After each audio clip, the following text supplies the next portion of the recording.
بسم اللہ الرحمن الرحیم۔ دوستو، جیسے انویسٹیگیشن کے اوپر میں پارٹ 1 پارٹ 2 آلریڈی اس پہ بات کر چکا ہوں، تو لہٰذا آج پارٹ 3 کے اوپر بات کروں گا، جس سے انویسٹیگیشن کے جو باقی سٹیپس ہیں ان میں کیا کیا چیزیں آتی ہیں اور ان کی کیا اہمیت ہے۔ تو اس میں جب معائنہ موقع ہو جاتا ہے تو اس کے بعد اگلا سٹیپ آتا ہے فرد گرفتاری۔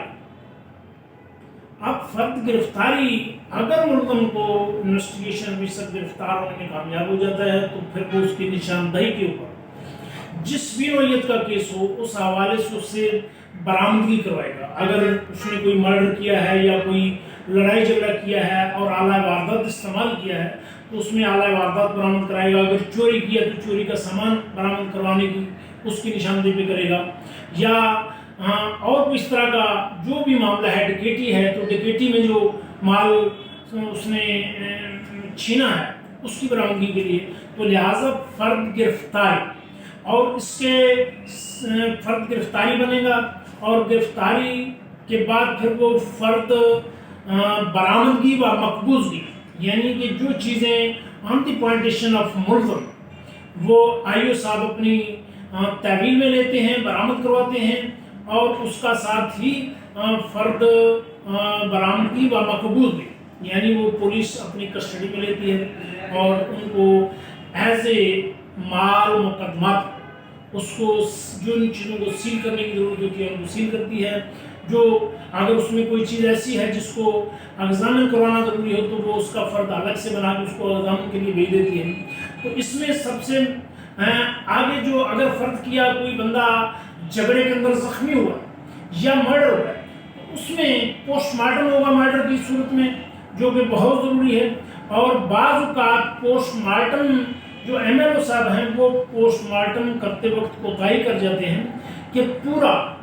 فل پوسٹ مارٹم نہیں کرتے، یعنی کہ ڈیڈ باڈی کو کھولے بغیر وہ جو ظاہری علامات ہوتی ہیں اس سے اپنی ایم ایل او رپورٹ بنا دیتے ہیں، جو کہ ٹھیک نہیں۔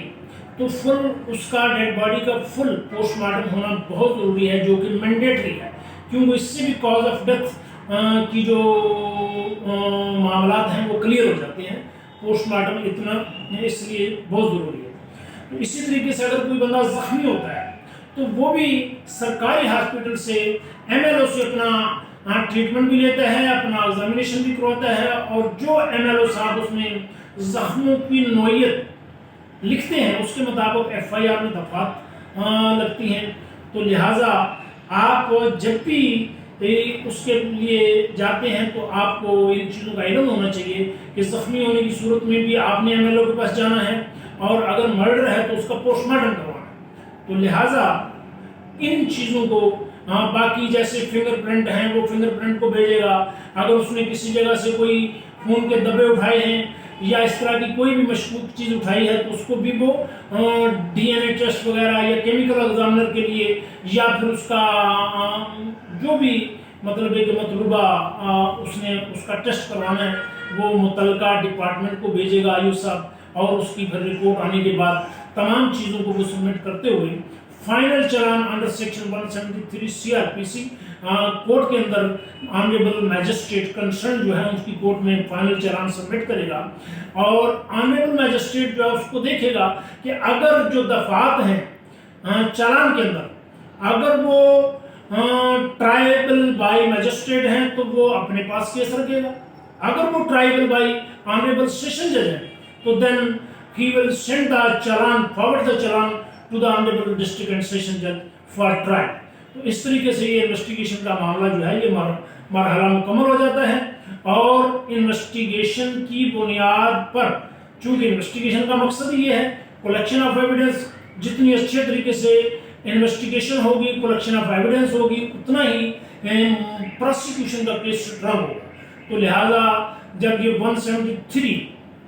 کے تحت سی آر پی سی کے تحت فائنل چلان پیش کر دیا جاتا ہے تو انویسٹیگیشن کا مرحلہ مکمل ہو جاتا ہے۔ السلام علیکم ورحمۃ اللہ وبرکاتہ۔